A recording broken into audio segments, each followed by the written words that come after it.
तो पिछला क्लास में मैंने आप लोग को ओम का नियम के बारे में बताया था। तो ओम का नियम होपफुली आप लोग को समझ में आ गया होगा। अब प्रॉब्लम यह है कि हम आप लोग को डायरेक्ट ओम का नियम बता दिए। ओम का नियम में क्या यूज हुआ था? विभवांतर यूज हुआ था, करंट यूज हुआ था और रेजिस्टेंस यूज हुआ था, मतलब प्रतिरोध यूज हुआ था।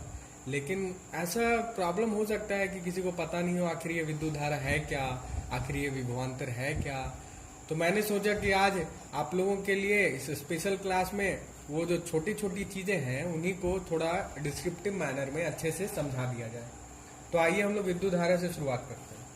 तो विद्युत धारा को हम लोग करंट बोलते हैं। अब करंट तो हम लोग रेगुलर यूज करते हैं, विद्युत धारा तो कोई बोलता नहीं है, सब करंट ही बोलता है कि इस लाइन में इतना करंट फ्लो हो रहा है, इतना करंट आ रहा है, ये आ रहा है, वो आ रहा है, करंट मार देगा। ये तो सब सुन में किया होगा। तो अब हम समझते हैं कि आखिर ये करंट है क्या, आखिर करंट होता क्या है। तो जैसे एक तार लेते हैं हम, मान के चलिए ये एक तार को हम काट के रख लिए, ठीक है, ये तार, उसको हम छोटा सा पार्ट काट के रख लिए। अब तार बेसिकली होता क्या है? तार या तो आपका कॉपर का होगा, एल्यूमिनियम का होगा, या अदर मेटल्स का होगा। मतलब होगा तो मेटल्स ही, मतलब पदार्थ होगा। और आप केमिस्ट्री में पढ़ चुके होंगे कि पदार्थ के अंदर अणु होते हैं। तो देखिए हम उसको थोड़ा जूम करके दिखाना चाह रहे हैं कि पदार्थ का जो सूक्ष्मतम कण अणु है, और अणु से भी छोटा एक जो परमाणु है, तो परमाणु को मैं ड्राइंग करके बताना चाहता हूँ आखिर परमाणु होता कैसे है। तो परमाणु में बीच में न्यूट्रॉन्स और प्रोटॉन्स होते हैं, और उसकी आउटर सेल्स में, मतलब कक्षाएं में इलेक्ट्रॉन्स होते हैं। मतलब आप लोगों को ज्यादा टेंशन लेने का जरूरत नहीं है परमाणु के बारे में। आप इतना जान लीजिए कि इसमें इलेक्ट्रॉन्स होते हैं, और यही इलेक्ट्रॉन्स होते हैं जो करंट में बहुत ही महत्वपूर्ण भूमिका निभाते हैं। तो परमाणु को छोड़िए, अभी आप इलेक्ट्रॉन्स पे फोकस कीजिए। तो हम क्या किए कि इलेक्ट्रॉन्स ड्रॉ कर लिए। ये इलेक्ट्रॉन्स है, ठीक है, ये सभी इलेक्ट्रॉन्स है। मतलब आपका एक तार है और तार के अंदर बहुत सारे इलेक्ट्रॉन्स हैं। अब आप लोग को ये पता होगा कि इलेक्ट्रॉन्स के ऊपर कुछ चार्ज होता है। चार्ज 1.6 इंटू 10⁻⁻19 कूलम, इसको हिंदी में बोलते हैं आवेश। तो एक इलेक्ट्रॉन के ऊपर इतना चार्ज होता है।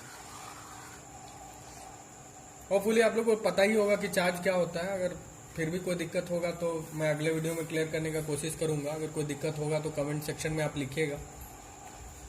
तो एक इलेक्ट्रॉन के ऊपर इतना चार्ज होता है। तो हम इसको इलेक्ट्रॉन्स, या तो आप इलेक्ट्रॉन्स कहिए या बोलिए कि ये एक चार्ज है, ये एक चार्ज है, ये एक चार्ज है, ये एक चार्ज है, मतलब कुछ चार्जेज है, ये सब चार्जेज है।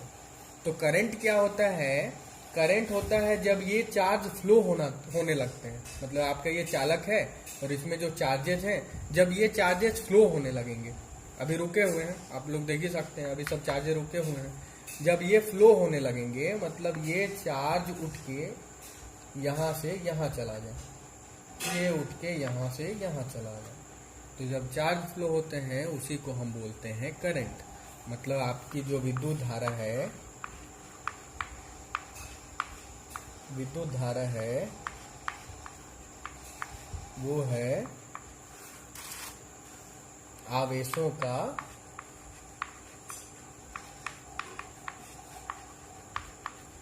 प्रवाह।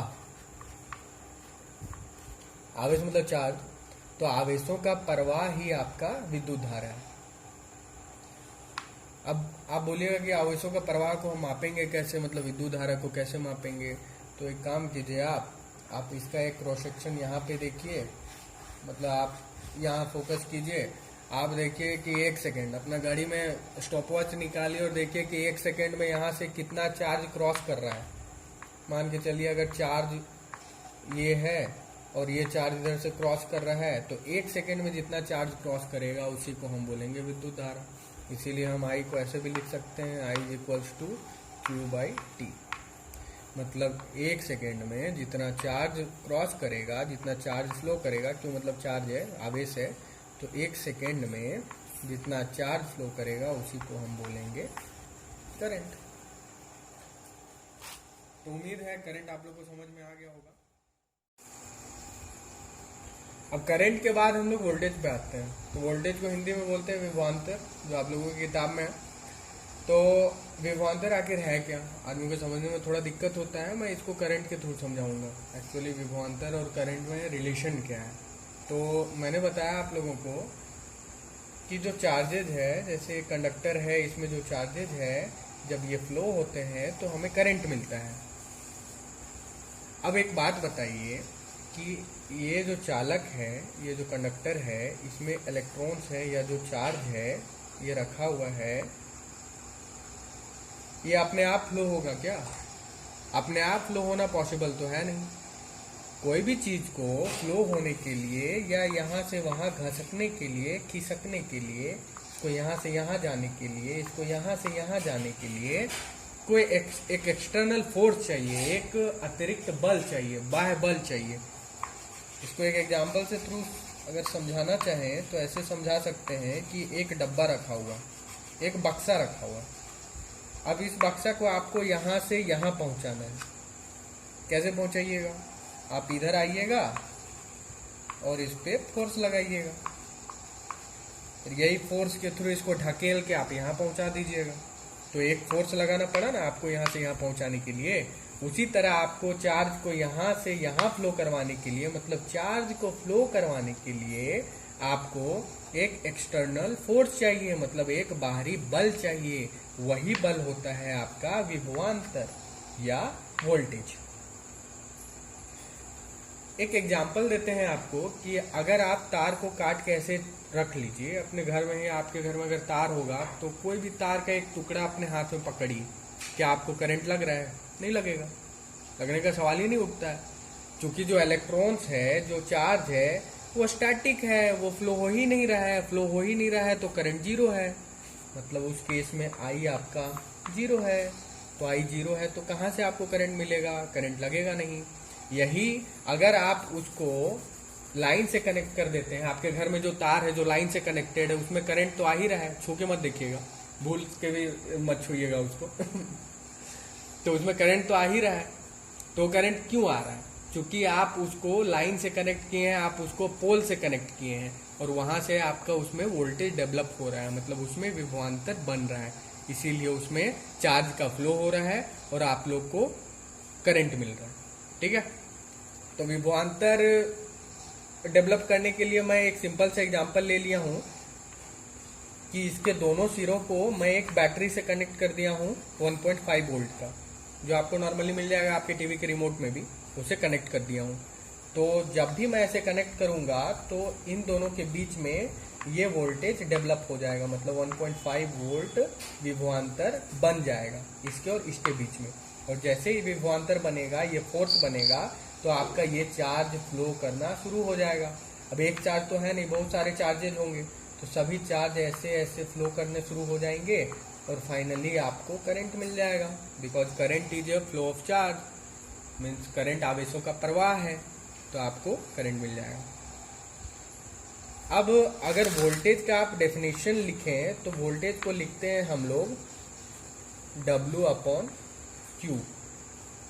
इसका मतलब ये होता है, आपको किताब में मिल जाएगा, अपने किताब में ये मैथमेटिकल टर्म आपको मिल जाएगा। इसका मैं मतलब समझा देता हूँ आपको।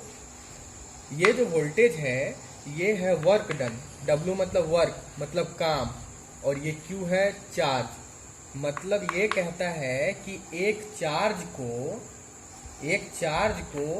इस एंड से उठा के फाइनली जो ये पूरा एक साइकिल कंप्लीट करने के बाद यहाँ जो पहुँचाने में काम किया जाता है उसको हम लोग बोलते हैं वोल्टेज। ठीक है, फिर से मैं बताता हूँ। एक चार्ज को यहाँ से उठा के फाइनली उसी जगह में पहुँचाने में जो काम किया जाता है उसको बोलते हैं हम लोग वोल्टेज। ठीक है, तो उम्मीद करता हूँ कि आप लोगों को विभवांतर और विद्युत धारा अच्छे से समझ में आ गई होगी। आगे की चीज़ें मैं आगे बताऊंगा, रेजिस्टेंस बाद में कवर कर लूंगा। फिर उसके जो कारक हैं जो रेजिस्टेंस को प्रभावित करते हैं अगली क्लास में उसी के बारे में डिस्कस करूंगा। तो आज के लिए यहीं तक छोड़ देते हैं।